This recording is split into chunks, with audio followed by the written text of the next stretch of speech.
Thank you, Mr Speaker. I second the motion. Mr Speaker, desperate times call for desperate measures, and I refer to the practice on the issue of conferences, and I believe this is only the third time that the issue of a conference has come up in this place. So, for those of you who may be watching at home or listening at home, you might be wondering, what is a conference? Well, the standing orders of both the House and the Senate provide for the holding of conferences between the two houses. Grounds for conferences, this is according to the practice, are not restricted to resolving disagreements between the houses over legislation, but to date, formal conferences of delegates or managers representing the two houses have been used only for this purpose. Prior to today, we're making law here today, effectively. Only 2 such conferences have ever been held, and it seems unlikely that a formal conference would be used to resolve disagreements between the houses in contemporary political circumstances. There you go. That's going to have to be rewritten, isn't it? Now, Mr Speaker, we're here because Senators Pocock and Lambie have successfully moved a motion in the Senate that the Senate has officially sent a message to the House requesting a particular action to be taken, namely the holding of a conference. On behalf of the opposition, I'd like to thank Senators Pocock and Lambie for their work, for their leadership on this point. The message from the Senate has now been received, and it's now up to the House to decide when to consider this message. The question of when is now before the House. After the question is resolved as to when the House ought to consider the message, then a motion could be moved to give effect to the message's request, namely that the conference be convened between the two chambers of this parliament. As I said, this is an extraordinary step. The opposition has not moved this motion lightly. Motions of this kind, as I said, are very rare. The only time the Senate has requested a conference was on the 22nd of June 1950, when the Senate resolved to request a conference with the House on an amendment by the House to a bill which had originated in the Senate. As it eventuated then, the House did not agree to the request for a conference.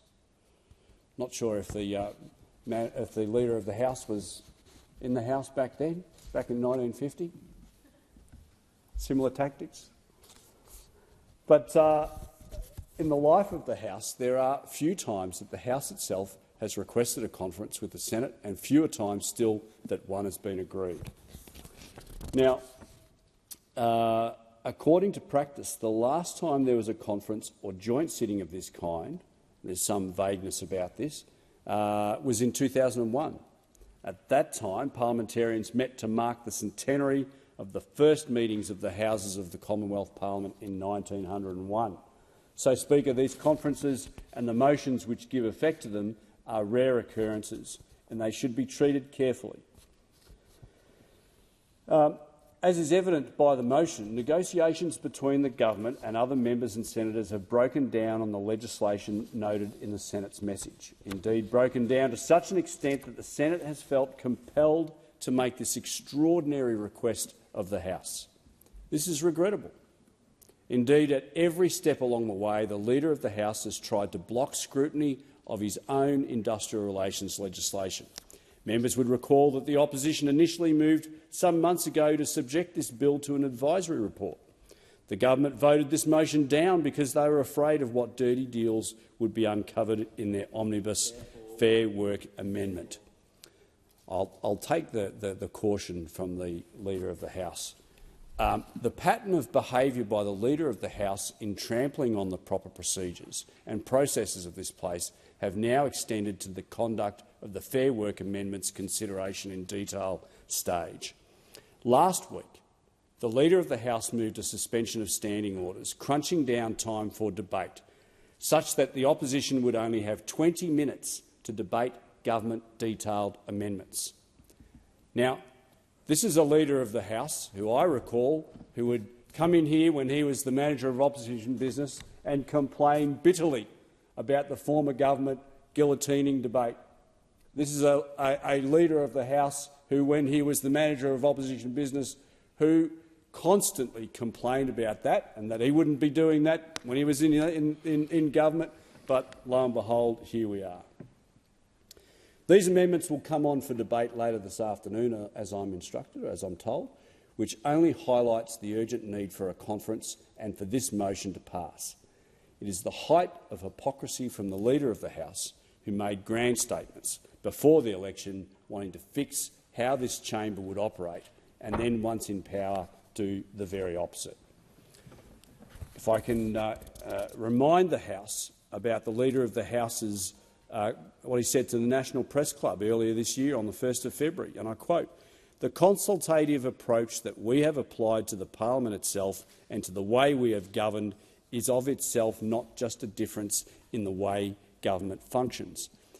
Close quote. If the minister truly believes in what he said then he would vote for this motion, which is all about ensuring that we establish between the two houses of this parliament a conference to resolve the intractable problems senators and members share with respect to elements of the government's latest Fair Work amendment. Now, this meeting between the chambers of the parliament would be a multi-partisan forum. It would see members and senators come together to consult together on how to overcome the government's stubborn refusal to consider common-sense legislation. Critically, it would allow members and senators time to examine in detail the amendments that were tabled by the Leader of the House just before 1:30 p.m. today.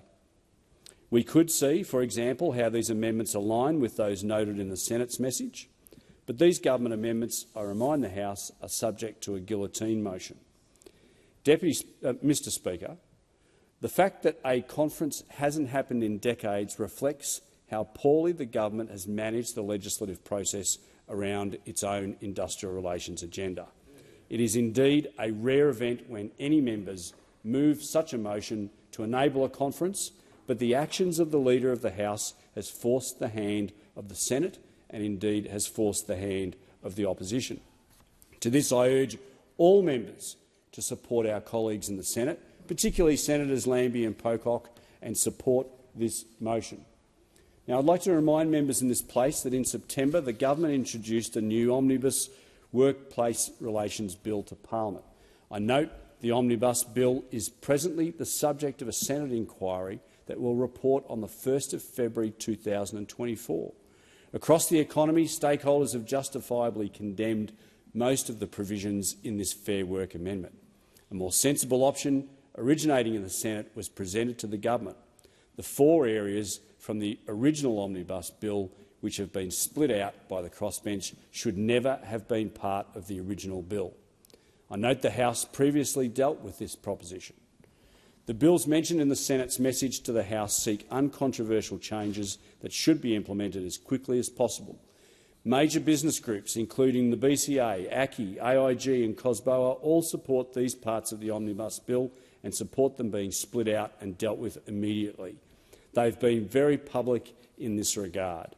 This was a test for the government, and the government failed. There was no credible reason for the government to argue against passing these bills. These bills were drawn word for word from the proposed legislation in the Albanese government's so-called Closing the Loopholes bill. These measures should never have been part of that omnibus bill, but we all know why the minister included these measures in his controversial bill. It was a cynical exercise by the minister to give this government cover for trying to rush its wider controversial legislation through the parliament. It is disgraceful to use the issue of PTSD in this nation's first responders as a reason for trying to ram through the loopholes bill this year. It is also disgraceful to use changes related to silica diseases, discrimination of people suffering family or domestic violence, or using redundancy payments for the same person, but had the opportunity to move forward quickly with these important and uncontroversial changes by passing the government's own legislation. Now, in the seconds left, I would like to speak very quickly about the importance of the First Responders Bill. The bill introduces a rebuttable presumption that post-traumatic stress disorder suffered by selected first responders was contributed to a significant degree by their employment.